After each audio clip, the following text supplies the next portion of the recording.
एक गांव में सरला नामक एक औरत उसके बेटे निरंजन के साथ एक छोटी सी घर में रहती थी। वो दिन रात काम करके मुश्किल से आए हुए पैसों से अपने बेटे को पढ़ाती थी। वो भी अपनी माँ की सहायता करते अपना पढ़ाई भी कर लेता था। निरंजन स्कूल में सभी बच्चों से बेहतर था, सबसे होशियार और सबसे बुद्धिमान। पूछे हुए सभी प्रश्नों का तेजी से जवाब देता था, इसीलिए उसके अध्यापक भी उसकी सहायता करते थे। एक दिन निरंजन अपने दोस्तों के साथ खेल रहा था और वहां पे एक आदमी खिलौने बेच रहा था। सारे बच्चे खिलौने बेचने वाले के पास जाते हैं। निरंजन भी उसके दोस्तों के साथ वहां जाता है।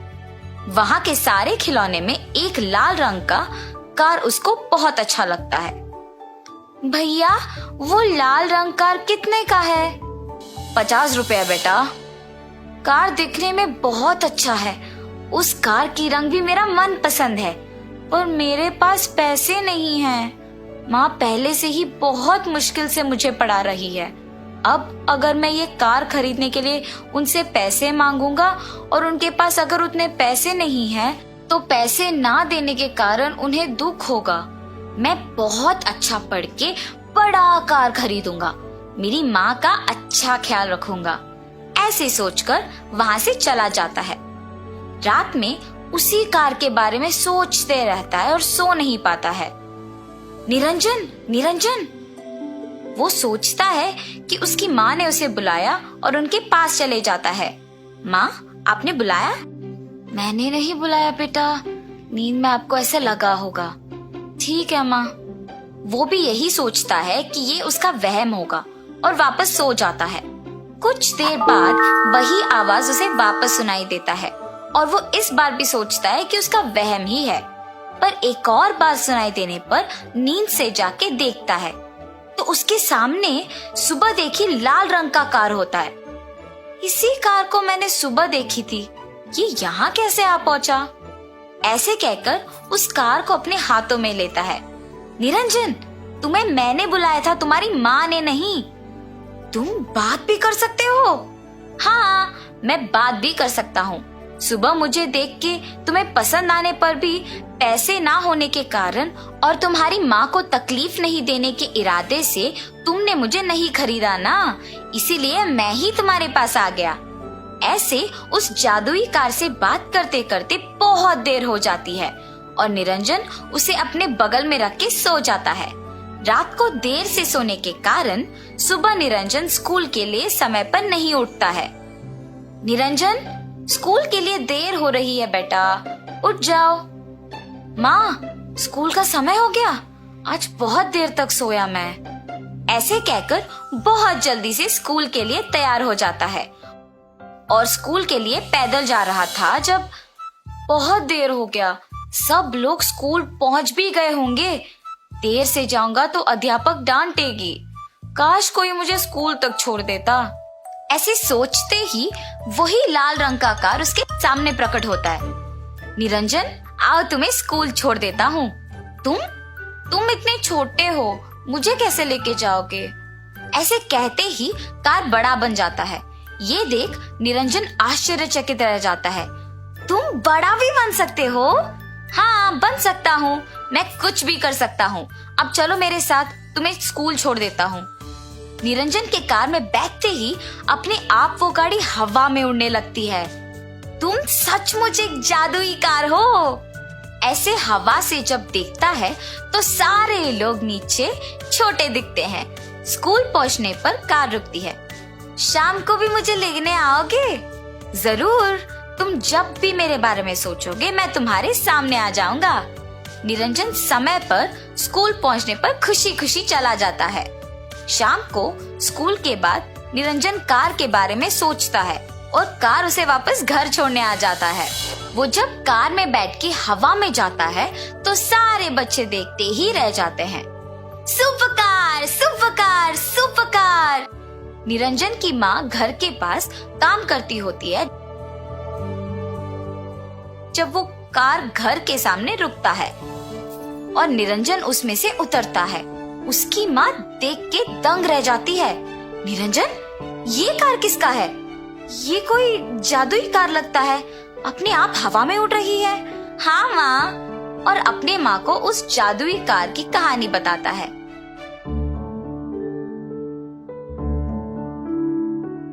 माँ, तुम्हें भी कार में सैर कराता हूँ, चलो चलो। ऐसे निरंजन गाड़ी में अपनी माँ को घुमाता है।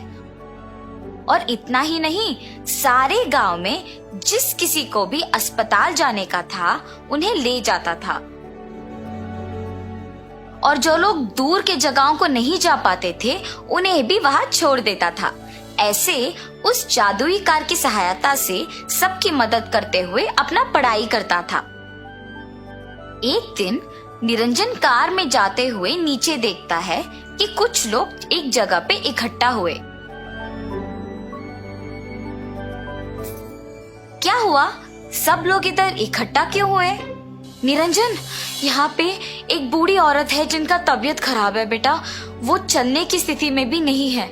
अस्पताल को लेके जाना है मगर वो बहुत दूर है और हम सोच ही रहे थे कि कैसे चले और तुम समय पे आ गए। ठीक है, आइए हम उन्हें अस्पताल लेके जाते हैं। ऐसे निरंजन उस बूढ़ी औरत को अस्पताल लेके जाता है और इस वजह से स्कूल नहीं जा पाता है। वो घर वापस लौट के जाता है। घर जाके निरंजन अपने स्कूल ना जाने के बारे में सोचता है। ऐसे ही सबको मदद करने की वजह से मैं स्कूल नहीं जा पा रहा हूँ। मेरे गांव में बहुत लोगों को मदद की जरूरत है और मैं अच्छे से पढ़कर अपने माँ की अच्छी देखभाल करूंगा। पर अगर ऐसे ही मैं सबकी मदद करने में व्यस्त रहा तो स्कूल नहीं जा पाऊंगा और पढ़ नहीं पाऊंगा। इसीलिए अगर मैं ये जादुई कार जमींदार को दे दूंगा तो वो सबकी मदद करेंगे और मैं भी स्कूल जा पाऊंगा। ये सही उपाय है। ऐसे ही ये कार सबकी मुश्किलों में काम आ सकता है। ऐसे सोचकर निरंजन जमींदार के पास जा पहुंचता है। प्रभु, मेरे पास जादुई गाड़ी है, मुझे स्कूल जाना है, इसीलिए मैं सबको ठीक से मदद नहीं कर पा रहा। ये गाड़ी अगर आपके पास रहे तो आप समय पे सबका मदद कर सकते हैं, इसीलिए इसको मैं आपके पास छोड़ने आया हूँ। तुम सचमुच एक बहुत अच्छे इंसान हो निरंजन, इसीलिए गांव में सबकी भलाई सोचकर तुम इसे मेरे पास लाए। तुम्हारे सोच के ही अनुसार इसे सबकी मदद करने के लिए उपयोग करूंगा। ऐसे कहने पर निरंजन खुश होके अपने घर वापस चले जाता है। जमींदार उनके वचन के अनुसार गांव में सेवकों के द्वारा मुश्किल समय में सबका मदद करते हैं।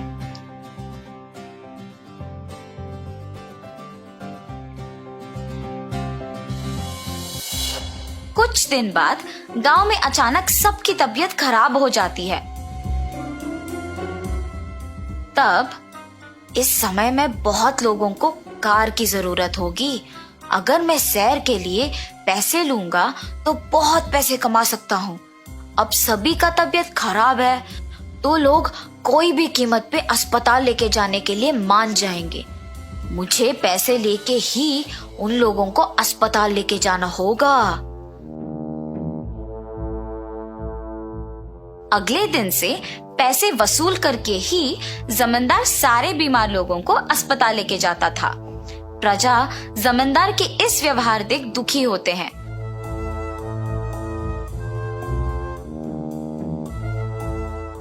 मगर आपातकालीन होने के कारण उनको वो दाम देके ही अस्पताल जाना पड़ता था।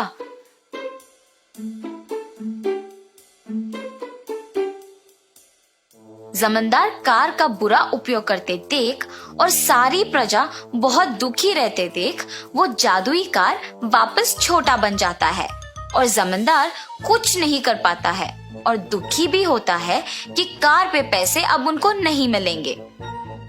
कुछ दिन बाद जमींदार खुद बीमार पड़ जाते हैं और चलने की स्थिति में नहीं होते हैं।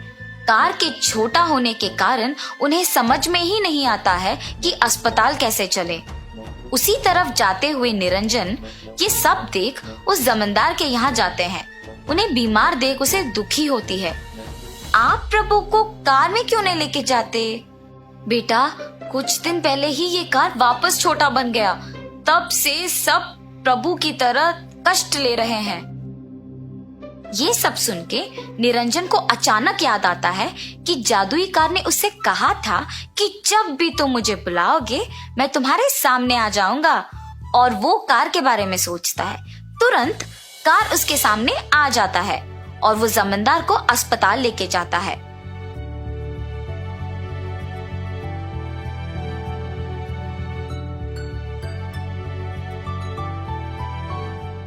जमींदार के ठीक हो जाने के बाद उन्हें अपनी गलती का एहसास होता है और निरंजन के साथ सबको अपने पास इकट्ठा होने के लिए कहते हैं। निरंजन, तुम एक अच्छे सोच से इस जादुई कार को मुझे सौंप दी और मैंने इसका गलत इस्तेमाल किया। अब अगर तुम नहीं होते तो मैं वापस स्वस्थ नहीं रहता बेटा। मुश्किल मेरे तक आ पहुंची तभी मुझे समझ में आया कि मैंने गलती किया। अब आइंदा मैं ऐसे कभी नहीं करूंगा। ऐसे जमींदार सबके सामने अपनी गलती का इजहार करते हैं और निरंजन की तारीफ करते हैं। उसके बाद से कभी भी उस जादुई कार का गलत इस्तेमाल नहीं करते हैं और सारी प्रजा खुश रहती है। निरंजन के इस अच्छी विचार के कारण सब खुश होते देख उसकी माँ भी बहुत खुश होती है।